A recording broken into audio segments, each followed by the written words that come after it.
What's good, people? Welcome back to the channel. It's the Ace back again. 2026. Happy New Year to everyone tuning in. Black Ops 7 is here. The Rebirth content is here. Well, the Warzone content is here. I've already got the Mastery camo. I probably should have made some content on that. Eh, but you guys already know bot breakdowns are making a return. Your favorite thing to see on the channel.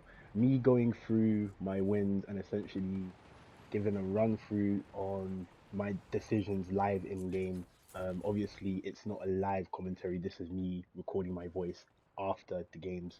I'll probably get to a stage where I do live commentaries instead, where I'm comfortable enough doing that. But I don't know.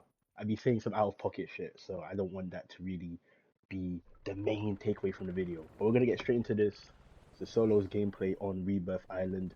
I'm gonna go straight through the main points. I'm gonna include the deaths as well because I want to highlight everything for you guys. Keep it as organic as possible.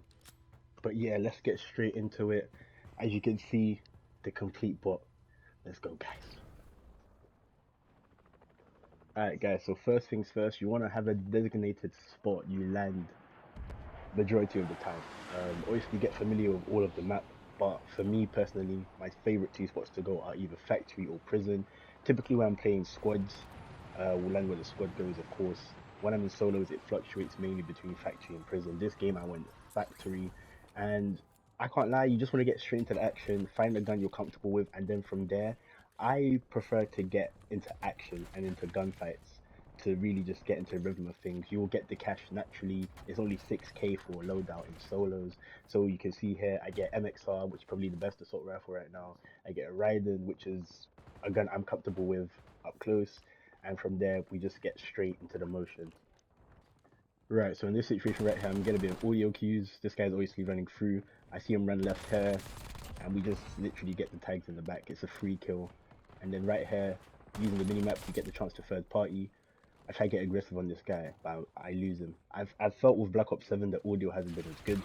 You get shot in the back here, and it's just a bit of repositioning, break line of sight, get your plates in, and obviously get ready for re-engagement. This guy doesn't end up peeking me, but I'm assuming he's going to.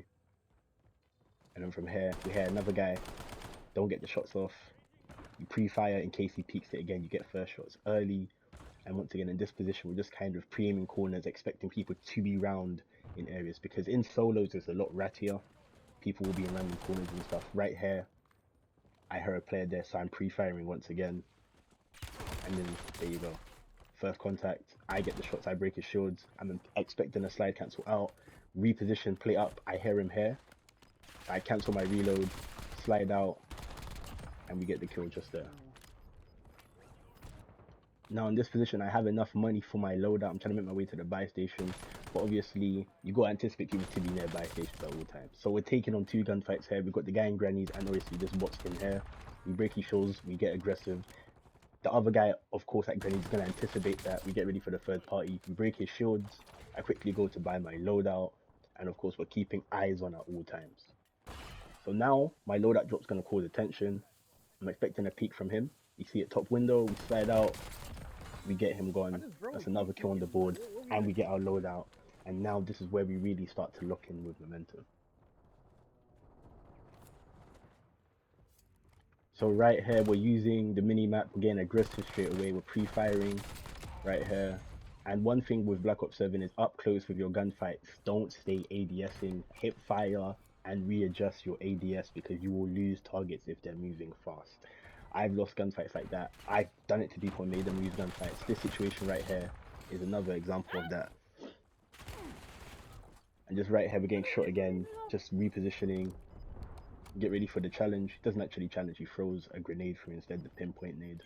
So we just take the pinpoint nade, then we get rid of it. Nothing too crazy there.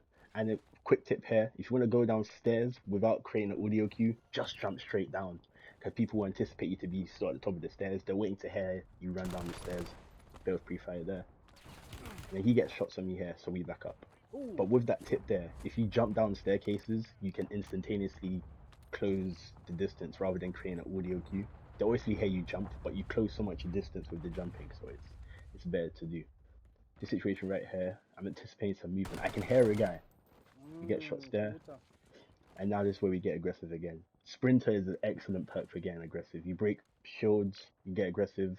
If your shields get broken, you can make a defensive play, obviously reposition and whatnot. Right here we bring out the knife, just trying to move up. But there is no action currently in this area. Right, so in this position here, we're hearing some movement, we're anticipating. Right here, you can see I'm pre-firing there. I cancel the nade throw because I can hear he's moving out towards me. And right here is another thing. When a player's doing that sort of movement, let them do it. Tag shots as you can. Don't shoot the whole time because you'll run out of ammo, and then once you do, they'll snap onto you. This situation right here, again, we're just lurking. Got some movement up in the watchtower. But once again, nothing too crazy happening. Some pull shots from me there, to be honest. But then I decide to get aggressive here. So in this position right here, so you just get different angles. You gotta check your corners in this sort of thing. Because once again, solos is very ratty. And as you can see, I'm kind of checking everywhere as I go. This guy right here actually causes a problem for me later in game, you will see. Because he has the dual pistols. And my advice to anyone who has to do with pistols, when you're against them, is definitely pull away. Don't let them get close to you, because if you're within their damage range, it will blitz you so quickly. It's kind of stupid. And unfortunately, I thought they were gonna nerf them. They haven't nerfed them, so I guess they're giving them some time to run through. But as you can see, this is me thinking, oh my God, what the that's a random player that's just landed in. No, he's got his loadout actually, and he has to do with pistols. And that happens sometimes. You're gonna push gunfights, thinking you have the advantage. Lo and behold, the player might have a one-shot shotgun, or as we've just seen there, akimbo pistols. Not much you can do about it. This situation right here, obviously I've landed in towards my loadout, but I've not gone straight for it because, let's be realistic, people camp loadouts. 2026, things haven't changed that much. So obviously run the timer down a bit, then go get your loadout. Don't land straight for your loadout. It's a rookie mistake. For me here, you're gonna see another mistake.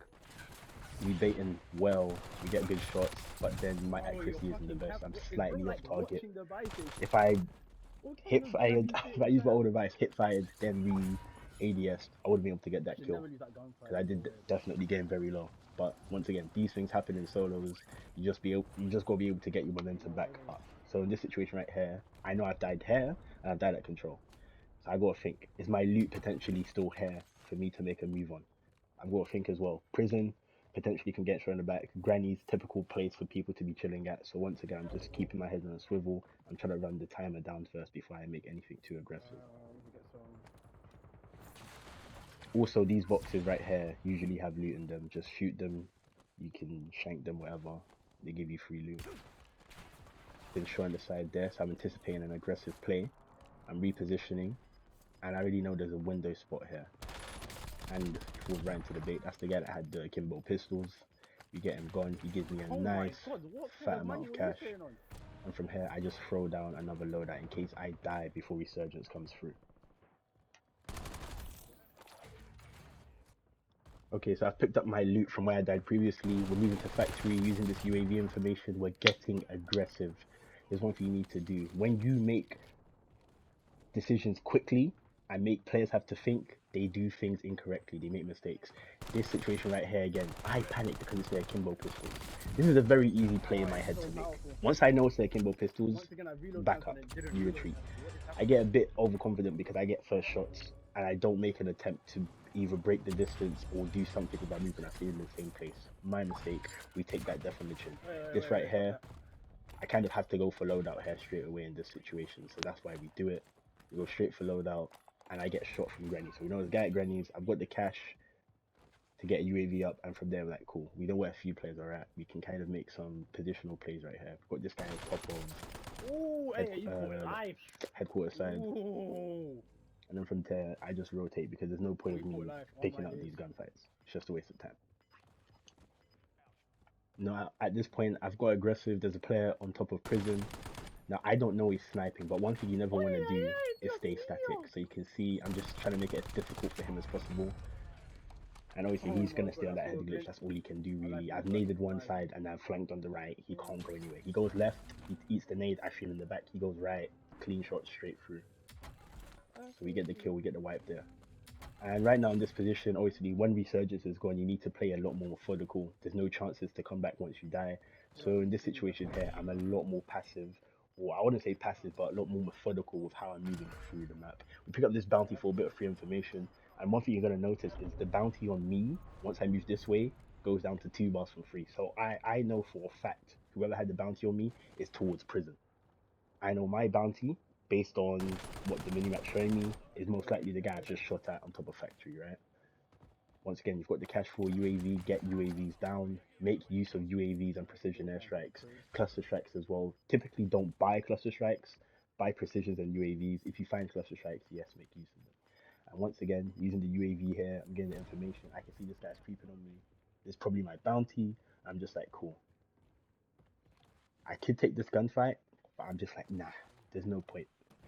Honestly, I'm not in a bad position to take the gunfight, but if I have the chance to flank away and do something else, take it. So right here, we've got this guy posted up.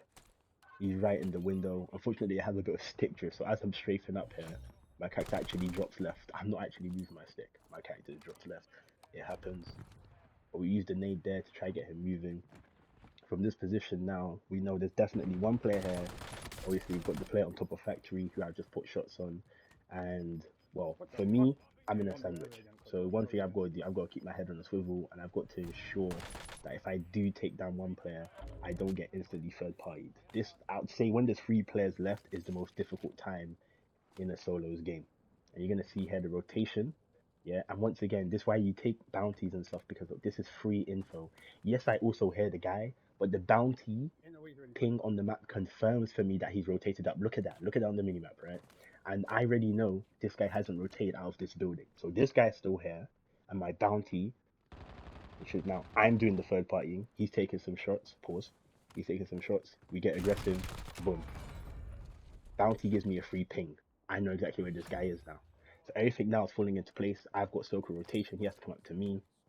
And from here, we play the circle rotation. We play the high ground. We play the head glitches. So from this position right here, I'm shooting down. He has to come up to me. It's not favorable at all, unless he's a wicked sniper, or he's just got that dog in him and he smokes me off the head glitch. But unfortunately for him, it's a very difficult rotation. And obviously, once I break shields there, what I always say, you get aggressive. Don't give him the chance to breathe. And from there, you get the final kill. You get the Warzone victory, guys. But yeah, guys, Warzone solos can be as simple as that. But that is it for the video. Hope you guys did find it useful. Hope you guys did enjoy it. Appreciate everyone tuning in, and I'll catch you all in the next one. Stay blessed, people.